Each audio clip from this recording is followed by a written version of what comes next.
Hi everyone, we are back here with another episode. Today we have one of our friends with us. His name is Abhimanyu Babbar. So, along with me and Suraj, today Abhimanyu is also here, and I think we can start with Abhimanyu telling us about himself a bit, or we used to call him Binny as well. If he has a preference, we can use that name. But why don't you introduce yourselves? What are you doing? Where are you based out of right now? Sure. Hi everyone. Hi all the virtual audiences. Yeah. But my name is Abhimanyu. I'm currently working as a staff engineer in a company called Rudderstack in the CDP space, which is the customer data platform space, based out of Faridabad. Working from home. Very lucky to be working from home because last year I became a dad, as with all the other people on this chat. Yeah.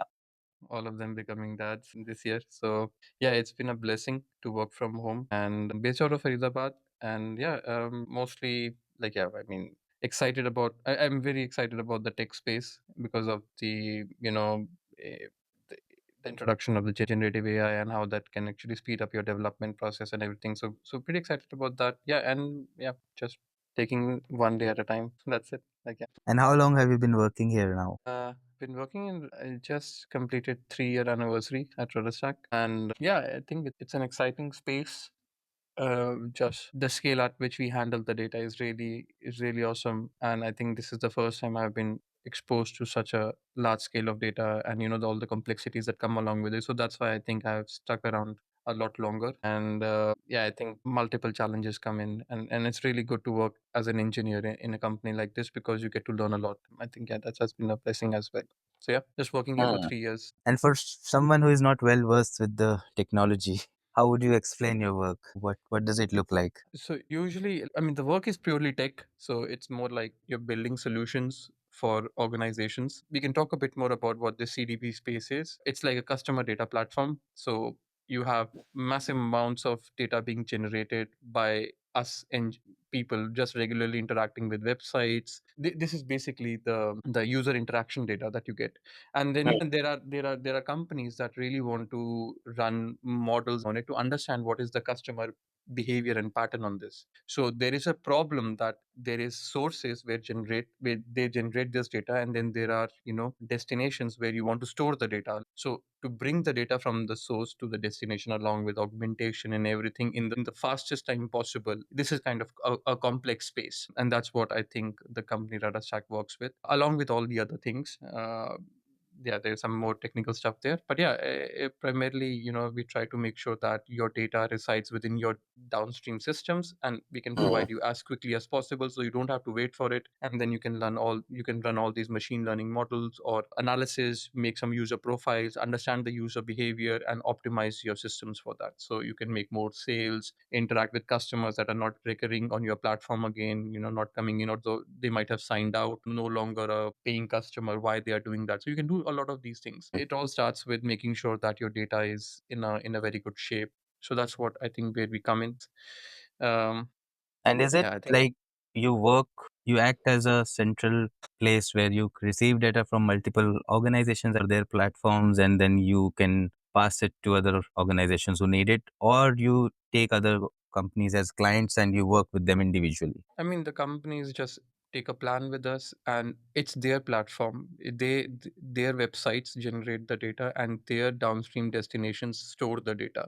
We just act as a middleman, making sure that the data pass through our systems very quickly and efficiently. But they own the data. We don't own anything. We just make sure that the data we can capture the data from the source and pass it to the destination as quickly as possible. But it's one of those cases of this CDP space, but there are so many other things that's happening in this, and it's evolving at a mammoth space. And it's just like, yeah, so many things are happening here, and the scale at which you see the data is immense. And that's the biggest learning for a software engineer. I think you always work with data that in silo can be like, 1 million records or 2 million records. But what happens when you see 100 billion records flowing through your system, and even a small change can actually cause downtime, and can cause a lot of adverse effect in customers organization. So it would it be fair to say that you receive raw data in a sense, which is generated by whoever is taking your services, and then they want something to be done with that data, and that is what your organization does, and then you pass it back to them in maybe some other form through other user interface or maybe in different form. Yeah, yeah, you can say that. And how? In a very simplistic way, you can Yeah, say that. of course, very Yeah. simplistic way. But and where does Google Analytics come in terms of what you work on? How is it different from Google Analytics? Yeah, I mean, it's same. Google Analytics also capture the data, first party data, where you generate it on websites. Google Analytics capture it, gives you some user personas. But Google Analytics is one maybe like a source for us. There are multiple sources and destinations. You have Amplitude, Mixed Panel, Braze. Right now, there are so many tools that the different maybe personas in your organization want to interact with. You have some sort of multiplexing, so to say. One raw data needs to be published into four different destinations in four different formats, suppose. So Google Analytics will be one. You can have Braze, you can have Amplitude, you have Mixed Panel. So Google Analytics is also one kind of a client for us, where the data goes in to the customer, it gets generated and will be passed to the Google Analytics, and we allow to we or allow the customers to to make that connection and get the data flowing there. But they can do it themselves as well. But the problem is, just an example, and the reason this becomes important is because it's good to understand is, if you have to deal with Google Analytics now, but tomorrow you have to deal with some other thing, you will not spend so much of engineering hours building that pipeline yourself. You don't want to do that, because that's not your niche. Yeah, your niche is basically building something that in the space you are in. You don't need to Right. care about all these pipelines and how they are evolving, because they also change. So that's where we come in, and you offload it to us, and we manage the pipelines for you. And you just work about, you don't need to spend any engineering hours. We'll make sure that the pipelines are healthy, the data is flowing, and you just work on your own stuff, and you'll get the data. And in the end, you'll get the data. This is like cross-platform integration, which Yeah, you yeah, can yeah, yeah, provide. yeah, yeah. Yeah, you have X sources, X or 5X, 10X destinations, and then you can mix and match whatever you want. So, I mean, thanks, Vinny, for sharing all those interesting insights on the CDP platform. Really interesting to learn about that platform. My question is a little different and probably on a tangent than what you two were discussing. Thinking about what you are doing right now, this fantastic work you're doing. Take yourself back when you were in school, high school. Did you envision doing this kind of work at that age? Think about that Benny who was like a teenager in high school. Yeah, I mean, it's a good question though. Haven't thought about this. A simple way to ask this question is what were your goals or ambition when you were a teenager? If someone asks you at that age, hey, what do you want to become in life? What Yeah, were your answers? I think it has. After school, I hadn't found that answer. I didn't even know what I wanted to do at that time, and I think it was more like a very short-sighted way of working, where you wanna maybe pass the next exam, move towards the next standard and score a bit better, because you always think about like smaller phases. But one thing that has been constant is trying to learn new things and gaining knowledge for understanding different aspects of the ecosystem, and that has been something that I have really been excited about. I liked history a bit at that time, just because I was learning something new. I was reading a bit more about the Indian history, and now I've been reading a more and more about the world history. But I think one thing has been, I never had a vision of what I really want to be doing at that point. I don't know if I wanted to be a doctor. I think I've always wanted to be an engineer, because that's what my household always wanted me to be. And I haven't really thought deeply about this. But one thing was that I really wanted to learn new things. If that came along through non medical, it was fine for me. It was a challenge for me at that time. And I think that has kept with me. So maybe my habit of reading new things, or maybe exploring new genres in different space, has been something very constant with me. And if I really like about something, I really want to dig deeper, I really want to start exploring more and more. So I'll spend more than necessary amount of time exploring it. And I think that has been constant. Software engineer is really good, because it kind of forces you to think a lot more in that ecosystem and that space. And these challenges really force you to spend time with yourself, building answers in your head, trying on different simulations. You can build something, and that aha moment that comes along when you build something that you've thought about is something really excites me. And that's why I am pushing to grow myself in this space as well, not going towards more managerial positions, but going towards more individual contributor positions. I only wanted to learn more things, and keep my brain occupied in such in a simplistic way. I should really ponder over what I wanted to be. We have taken you into a reflective, reflective zone here. Yeah. Yeah. I think I don't know. For a while, I wanted to do a lot of social service. However, it might be becoming a teacher. I think I had a phase where I really wanted to be a teacher just because I was mesmerized by the teachers at my school and how very well they carried themselves and how very well they were able to teach complex things in a very simplistic way and how much knowledge they had. So it was all concerned around knowledge and how can I access more knowledge. So teachers were a really good option. For a while, I wanted to go into PhD as well after completing my studies. But yeah, I think teachers was one thing that I was passionate about, and in general, teaching, so to say, it could be over open platforms. It could be over just holding a class somewhere near my place to unprivileged kids, but somewhere that I can give back. And I think that has been the constant theme. How much I'm doing this now is a different question, but I think this has been something that I've always been thinking about. So I think, yeah, something regarding teaching would be like a way for me to answer this question right now. Yeah. We did saw a glimpse of your teaching in college days. you, had- I think you one thing was, did teach us some of the concepts. So we initially saw the glimpse of Binny as a teacher. I yeah, I still think, remember that. Yeah, just a little background on that, on what Aman is saying. So we used to study as a group just before the night of the exam.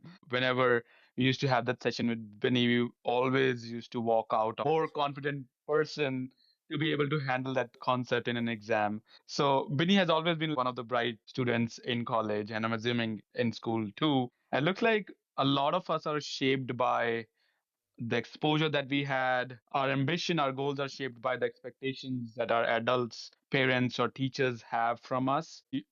I went to an Air Force school, and my goal was solely to become a pilot because that's the only thing I was seeing all around. Could you talk a bit more about your school? Like, if I have to ask you, what are 5 words that comes to your head when you think of school?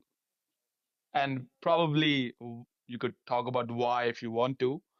yeah, I mean, happy would be one thing that would instantly come to my head in school. I think Hmm. it was a very happy phase, an exciting phase, but very happy as well.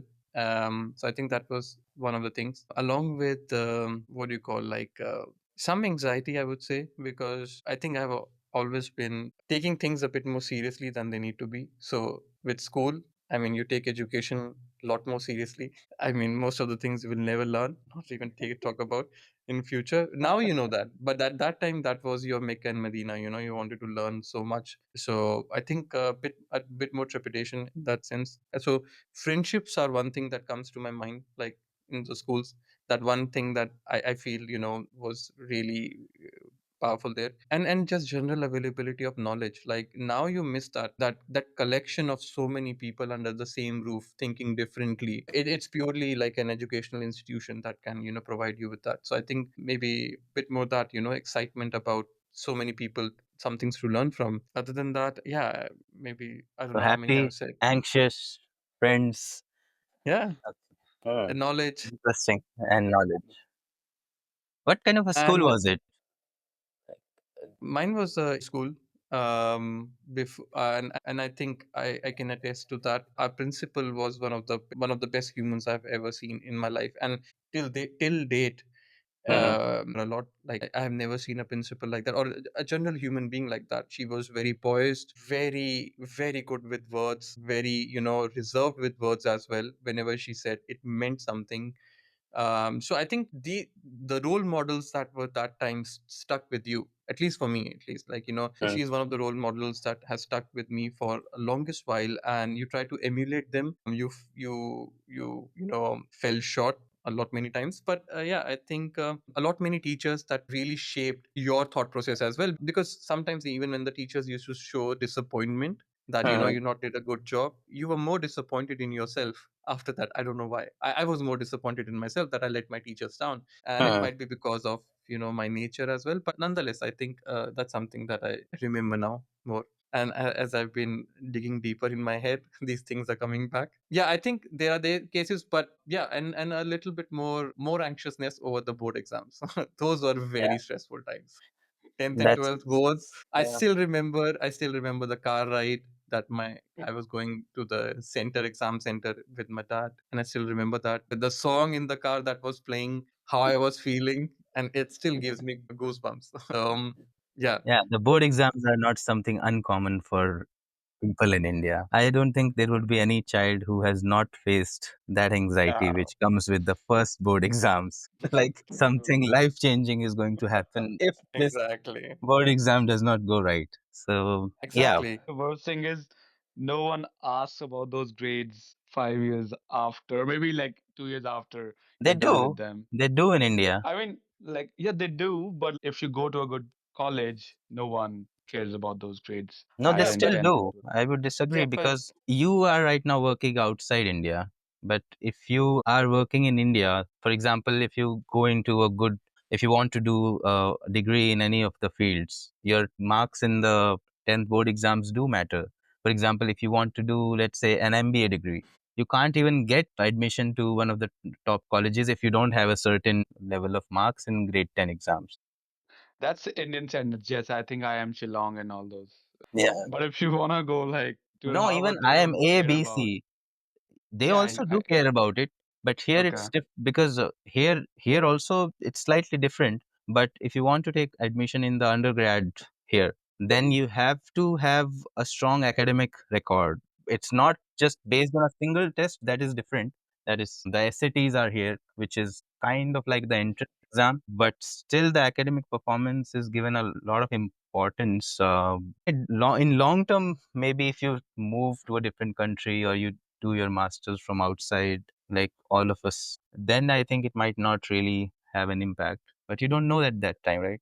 I mean, it's there is an impact, especially in India. I mean, your next step is always determined by your previous step, and maybe the opportunity you got at masters was always determined by your college. Your college was determined by your school grades. Your school Yeah, grades are determined by the school you were in. So I think to move towards the next step, the previous steps count. But once you have moved, taken 2 3 steps, the steps don't like the 2 3 steps. What happened maybe 5 years ago doesn't matter so much because you've already Mm. crossed that threshold.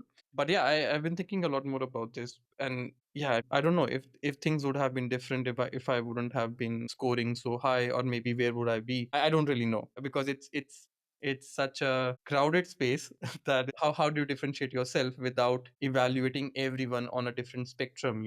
Somebody is good at some things, but how do you spend so much time portraying yeah, out those achievements that you can compare people? Because at the end of the day, the seats are limited. You have 6 million people, or I don't know how many people are fighting these days for AIMS, for AIEEE and IIT.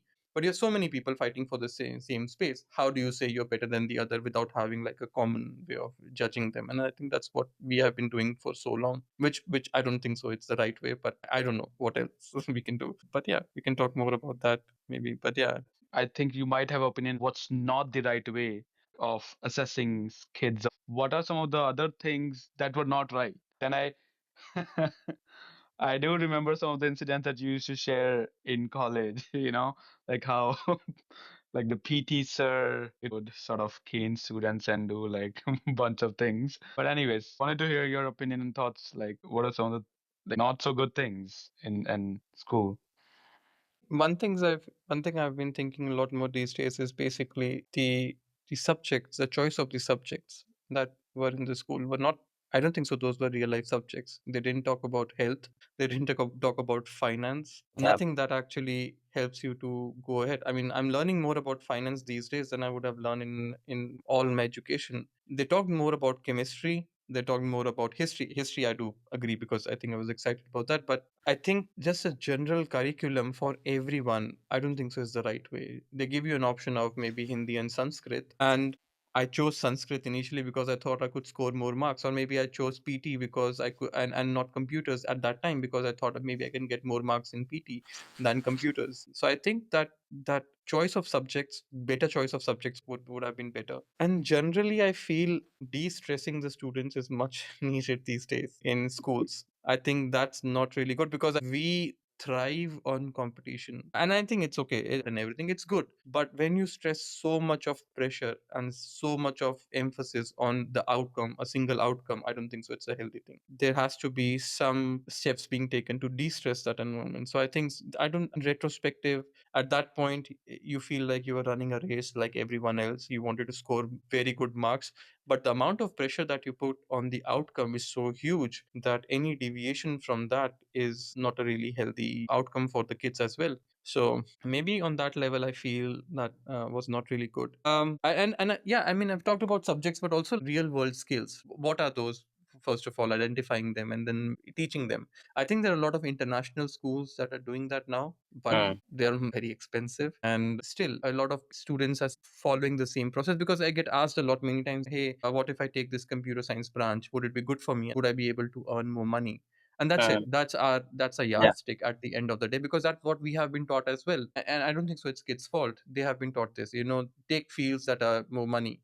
And these days I've been hearing about a lot many parents in US that are forcing their kids towards finance, because maybe the computer science is not offering so much of opportunities because of Gen AI, and generally being a bit more crowded space. So just purely on money. I do agree with the parents, because I think none of the parents wants their kids to be hungry, so they want them to earn a lot more money. But overemphasis on anything is really bad. I think couple of these things would be something on the top of my head for school. And nature, interacting with nature, I think one thing that kids needs to do these days in their school, just because of presence of so many screens and distractions, is take them out in nature trips, as and I think that Yeah. we didn't do much. Yeah, we went on to the school trips and everything, but connecting with nature gives them a lot more, because I think our schools nowadays are more concrete jungles, don't have any open spaces.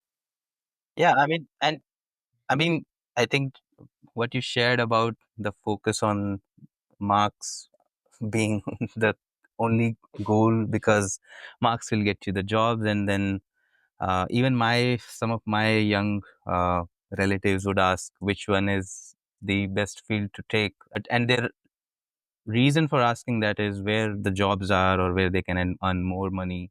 But very rarely people or children are able to think about what do they want to do, what do they want to learn. For example, you shared that you wanted to learn new things.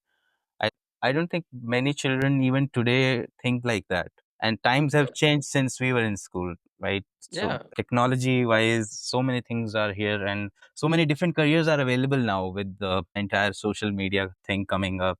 So Yeah. with these changing times, do you think, do you see it in your circle that people feel that the schools are also changing, or we are still lagging behind and still catching up in terms of the schools that exist? I mean, we're obviously lagging behind. I mean, I have no doubt in that. It gets you more anxious to think about this as well, because I changed my schools from like one school to the other, and the other school was very well known for shaping your kids, preparing them for AI Triple E and IIT within the school premises itself. It's a hard thing when you're preparing for your boards for 12th, and also you'll be preparing for IIT and AI Triple E as well, and you have to do good on both of these things. And I mean, I now I think about the opportunity to learn, that I wanted to learn more things, but at that time I was just running behind and catching up. I never had time to think about these things. I For the 2 years I never had a Sunday for me. Even on Saturday Yeah. and Sundays there were classes within the school. Teachers from Fiji would come in and teach you, and Yeah, they the had their own extra institutes. coaching. Yes. Exactly, extra coaching, and that would happen within the school. So for 7 days a week for 2 years, or maybe 1.5 to 2 years, we've never had a holiday. And how can you expect somebody to critically think, even a kid, to understand what they need when they're running behind so much of things? And it puts a lot of pressure on them to just perform. So Yeah. just even the space of thinking, what do you want? What are you good at? Was not there for us. You don't really care about if you're good in one subject or the other. You have these three subjects, PCM, Yes. score really good in them, and that's it. And make sure your board numbers are really good, so that both of them complement each other. That's it. That I don't care if I'm really good in horse riding, or I don't care if I'm really good in something else, or Yeah. playing flute, playing some instruments. I just really want to score, and I don't think so that has changed. I still see those hoardings. I still see a lot of people taking their kids to that same school. I don't know if I would have the courage to make a choice as well, to a different school, because at the end of the day, the ecosystem hasn't changed so much in India. It's still going to be like a transitionary ecosystem where you go from one step to the other step. And I think that's what, if that remains the same, how do you expect even the parents to make an informed choice? How do you give them the confidence that they have really good options of making out their alive, in the different, maybe on social media or maybe something else? I don't think so. Okay, the parents are being informed of these things. Who knows? Isn't the ecosystem changed now? Like compared to when we were studying in school or in college, we would generally hear only two main things as career options: become a Yeah. doctor or an engineer. And then people would say that if you want to become a doctor, you have to study for 10 years because you do your. Yeah. But today, hasn't that changed? Because one, the barrier to entry in terms of starting something of your own is lower. So if you, let's say, like law, like you want to become a lawyer, you can study law online as well. You can learn those things online. You don't really need to go into a university. I mean, you need a degree, but there are so many other options to get that degree. And then you can start your own practice. You can market yourself on all these social media platforms. I'm just thinking that there are so many different avenues to do multiple things now, which was not the case, let's say 10 to 15 years back or 20 years back. So do you not feel that in your surroundings or when you speak to other people or and personally as well? Yeah, I mean, obviously things have improved. You have a higher chance to break out and do your own thing now than ever before. But as a parent who would be deciding a school for my kid and the future ways, what options do I have? I mean, I can either go for a more experiential school, which really expensive.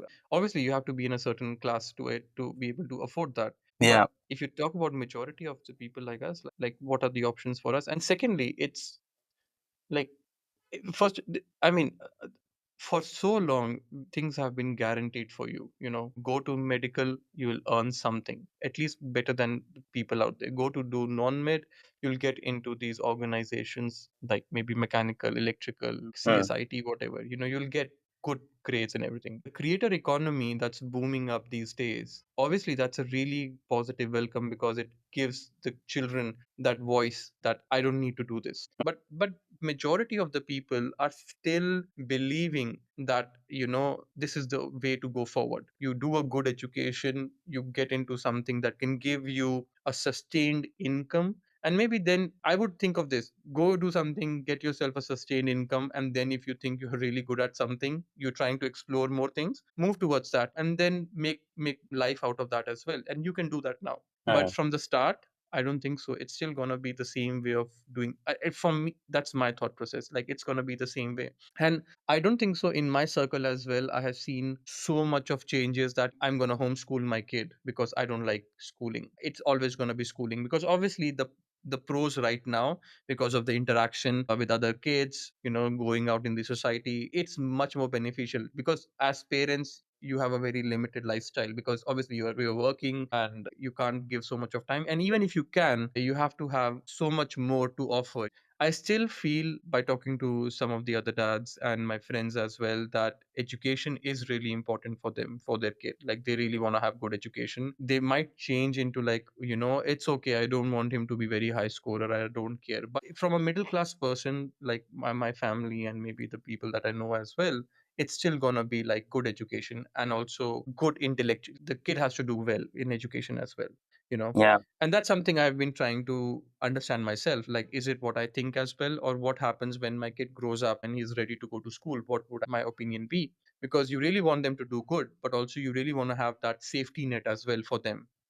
That because that's what you were taught, and that's what you're seeing at least till now. That yes, there are cases to break out in the creator economy, do your own things. It is a hard thing right now. It's not like, okay, you have all the opportunities, but you have to develop that passion deeply, corely. You need to face hurdles, get back up, do this again and again, and eventually you will find that success.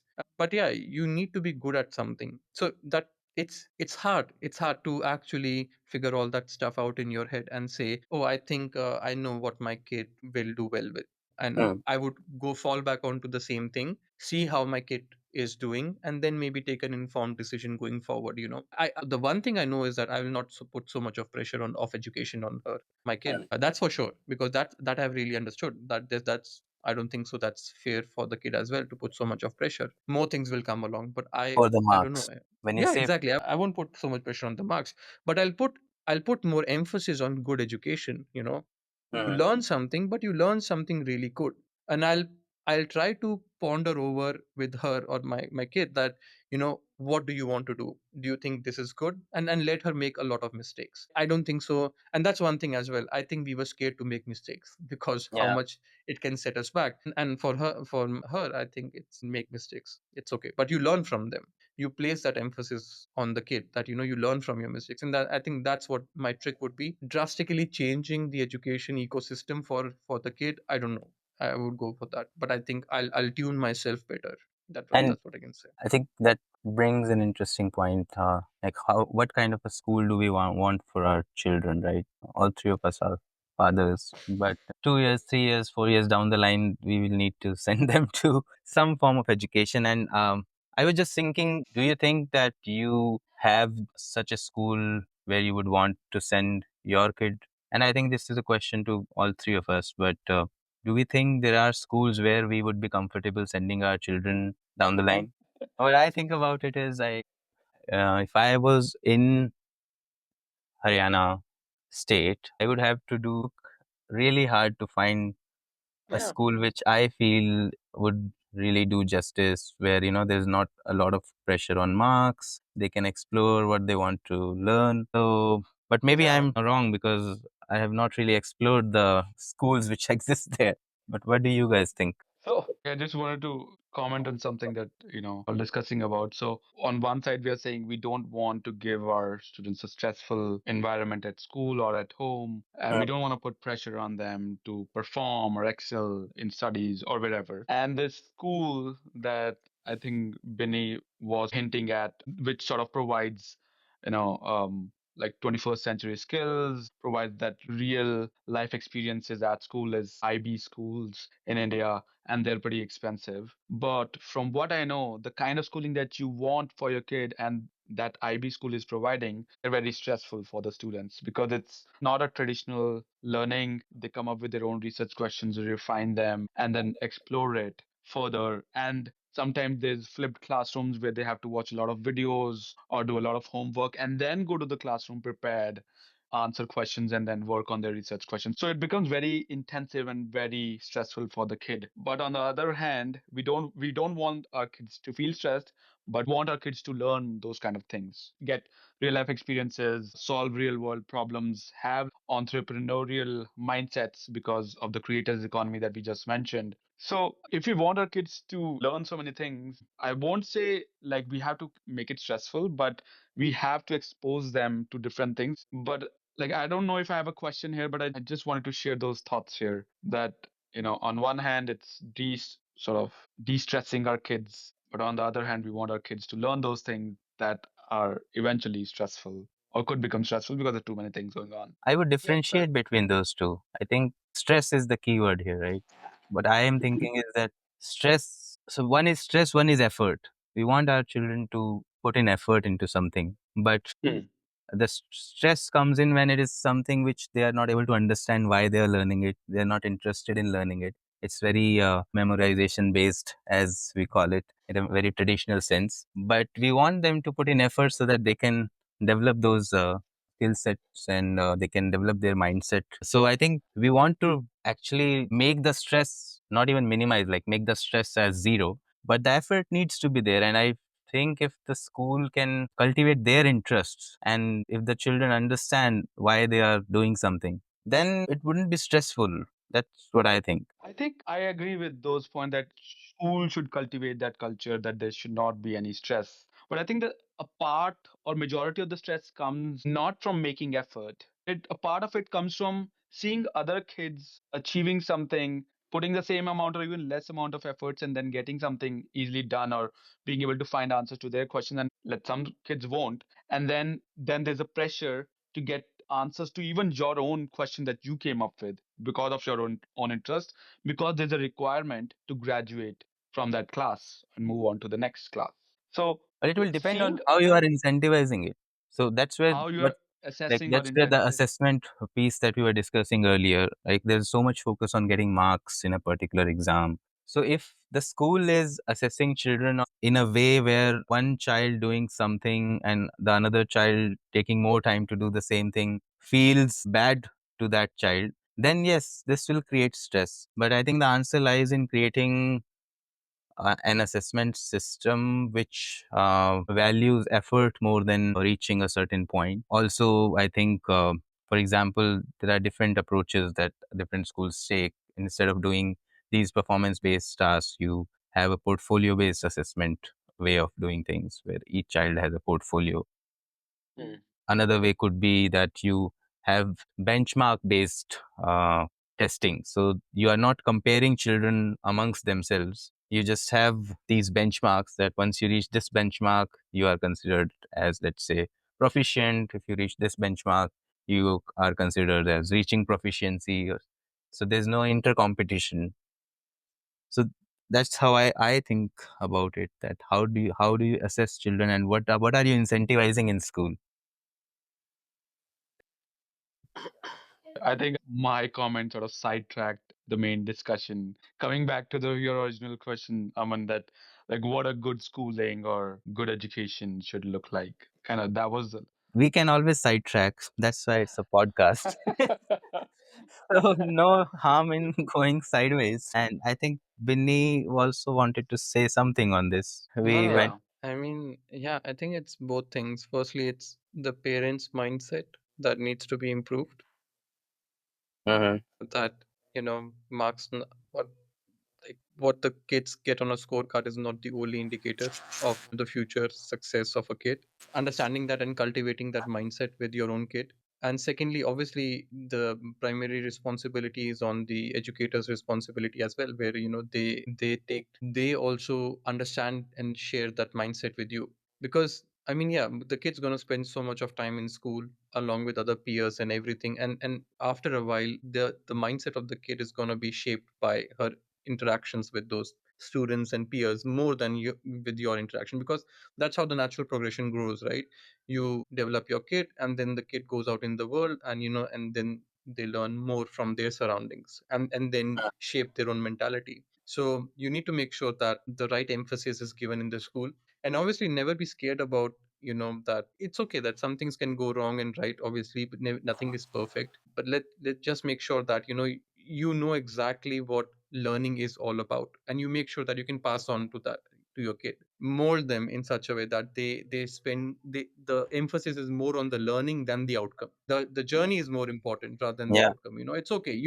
It's not like how much marks you get. It's like how seriously you learn something. If you learn something really good, you don't get good marks, that's perfectly fine. But Yeah. that's a real valuable skill that their kids are learning. But when you put so much more emphasis on the scorecard, it's like however means necessary, get me that. And I don't think so that's a good way. So both things will actually matter. It's our opinion and Mhm. our understanding. But to also a point that are these schools there in the vicinity or not, I think majority of the schools are still on the traditional format. They are exploring this, because obviously with parents becoming more informed about these things, they are asking for this from the schools, and they Mm. are also ready to pay a bit more to make sure that the kid goes. So schools are adopting some things, but also it's like, how can you change something that has happened over, say, I don't know, last 70, 80 years? What has been the traditional curriculum, and then how do you change it in a span of, say, 5 6 years, because that's where the creator economy started booming up really fast now.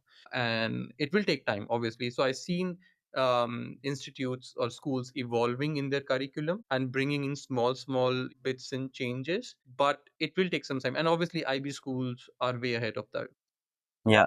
Definitely. because they are created from that approach and mindset from the scratch. Yeah, but for a general population that can't afford these things, but majority of kids are going to go to the schools, at least right now, that still emphasize on a traditional way of scoring and grading these kids, rather than going with more exploratory and evolutionary approach. Just let the Mhm. kid work and then see where he or she is really good at, and let me try to hone those skills more and more. Let them be exposed to so much of environment or different stimulus that they come back to me and say, oh, I really love this, and start exploring more, and then it's okay Yeah. to make a change, that go to something else. But yeah, I think I don't think so there is something very good schools nearby. There are schools, I think, in where I live as well, There are but yeah, there are few, they are coming up. So that's really good. They're still, yeah, it's mix and match. Like, some of my friends are going for these new schools and really excited about them, but some of them are still going for the traditional schools because they feel that that's the best way right now, for few. the education to be imparted, because that actually focuses the kid on, in a very structured way. And that's also one thing, that how do you know that's not the correct way? Because there's like, if you expose them to so much of stimulus, how can they make an informed choice? The minds are not ready yet to make an informed choice, so it's better to direct them and then also let them explore as well. Who knows, Yeah. like, yeah, but there are ways, what, like, to go about it. Yeah, very interesting. So what's a minimum, like, for us to be, or for any parent to be able to send their kid to IB school? What's the minimum income that a family should have? Basically, what's a fee for like a primary education of a kid at IB school? Is it like 10 lakh per annum? 6 lakh? Based on what I know, depending on the region you are in, it would be, for example, a school in Delhi would be more expensive than a I see. school maybe in a tier two town. And majority of the IB schools are mainly in like tier one cities. So like Mumbai and nearby Mumbai is where they are concentrated a lot. Then Bangalore comes second, and the fee range would be somewhere between, I think, the overall expenses 3 to 4 lakhs per year to maybe 12 lakhs per year. Okay. Yeah. And do we all agree that as of now, IB schools are the best schools, or the schools that provide the best quality education compared to other schools in India? From a child's Or perspective, I would say yes. okay. But from an ecosystem perspective, because not every parent wants their child to be sent abroad and settle there. Uh-huh. So if you stay in India, then you have to align with the ecosystem that those entrance tests will remain. And I don't see them changing in the next 5 years at least. So the IB schools do not really focus on preparing to those tests. While you can do that on your own, but the other schools, for example, start focusing on those pre-board exams are there. Then in 11th and 12th, you have those test series. I think you get more practice in terms of cracking those tests in CBSE board or ICSE board schools. Mhm. But from a child's perspective, I think, yeah, definitely. IB schools are one of the best. So I think my next question was what I wanted to get at was, let's say if our kid does go to IB schools, what are some of the things we would still like to teach our kids? Like what would still be missing even if we send our kid to an IB school also? And what are some of the other things? Entrepreneurial skills might still come because it's IB schools focus on a project-based learning model, which essentially means Anyways, that okay. the inquiry-based approach is there, but their assessments, for example, are projects. So they would have 3 to 4 to 6 projects which they'll work on in the year, and those Mhm. tend to become very entrepreneurial as they progress along the grades. But to answer your question, what comes to my mind is values, ethics, and the morality of things. These might be certain things which still need a lot of intervention from the parents. Like, what kind of a character do you build in that child? The school alone cannot do that. That will be learned from the home environment as well. So that is definitely one thing, like the values that the children imbibe and what kind of a character do they build. Yeah, that's my opinion. Mhm. Yeah, I agree. Think family values and dynamic. I mean, you really want your kid to be a good human being at the end of the day. And I think Yeah. that's something that comes from the parents more than their peers, because they learn so much more in the initial years, so much. So I think that's something that it's would be a good, very big responsibility on your parents. And I think I don't know how to say this, but not to take life so seriously. And I don't think so, because that will happen, because Yeah. you can only give them a good environment. I think that it's okay to make mistakes, it's okay to lag behind, but just have that, that skill.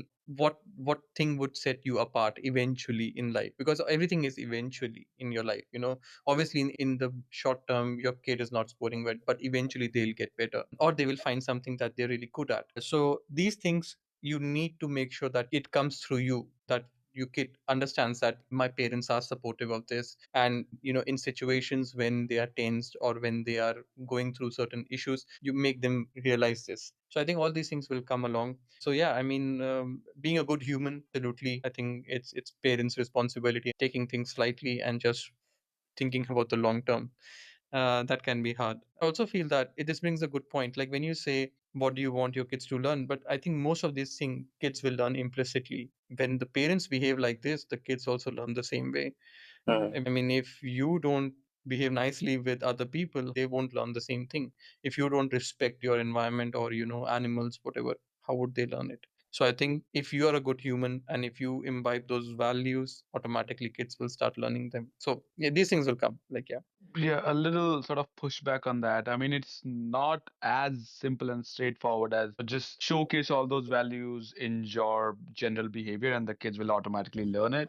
Because, I mean, there are exceptions when parents were doing fine, but still those kids, went on to do some very bad things. So I think what I'm trying to get at is as parents, we really need to think as to now we have to start teaching them. So, what are our core values first, and then what values we want our kids to learn, and is just general showcasing that behavior is the only thing that's required, or there are other things that we need to do or focus on. And if, let's say, if the kid is still not learning that value or not able to showcase in their general actions behavior, then what course correction we need to make so that our kid is able to pick up that value or behavior. This is the time they are learning, they're picking up things from us. What are our values, what our family values are, and what we want our kids to learn from us. Like those things, at least I have not defined those as of now. Like I haven't defined, okay, what are my family values, what we value the most, and what I want my kid to learn. And I think every parent need to start thinking on those lines. And I think they would be fairly common things, right? We would want them to be kind, fair, honest. I mean, and what Binny mentioned, I think kids start learning by mirroring. So saying them to them that these are our values or anything, I don't think that really have much of an impact. If right now when the children are young, they are not going to school. So how you are being with them and how you are being with others in front of them, it is somewhere getting stored in their subconscious minds, and it will come out as they start developing their conscious minds more. But once they start going to the school, then it's a mix. I think as parents, our responsibility is that they are comfortable in speaking to us when they feel conflicted on certain things. Maybe we say that we should be fair to everyone, and they see something unfair happening in the school. So those are the points where the parents need to be available, that the child is comfortable to speak about it, and then resolve those things instead of them making their own analysis and creating their own value system out of that. Yeah, no, I agree. I think there was a, I don't know if this is true or not, but there was a church in US or England which said that give me a kid for first 7 years of the life and I'll make a man out of it. Because the first 7 years are like the most influential years of a kid. Yes. I mean, the neurons are building, the pathways are building. So, and the best way the kids learn is through actions. If you have boundaries set, the kids will actually test your boundaries. After a year or so, I've been seeing this with my kid as well. They'll try to test your boundaries. They'll be like, oh, if they stop me here, but if I crash, would I be able to push? Can I make them submit in such a way that not submit, but it's more like would they Can I budge? get my own way? Exactly. And then they start crying more. So it's more like what Yeah. they learn. And that's why I think if you become a good human with them, if you are a good human, you respect your body, your food, what you're eating, how are you behaving with others, they'll also get that. But if you are binge watching TV with them, if you're eating junk with them, if you don't go out, exercise, whatever, they won't see that. They won't see that part of life because they are dependent on you, at least at this age. So Yeah. they'll also be exposed to these things. And I think, yeah, they pick up very fast. At least in this age, they'll pick up insanely fast new things. Yes. Yeah, that's so true. I think this was a really good discussion, and seems like a good point to come to a close. So thanks, Vinny. Thanks for Yeah, yeah, coming out and sharing your thoughts with us. It was always. I don't think we have had such conversations in a long time. So this was refreshing. Yeah, yeah, And yeah, thank you for coming out. yeah. It was lovely. Thank you, thank you. I'll catch up with you guys on another platform. Yes. Cool.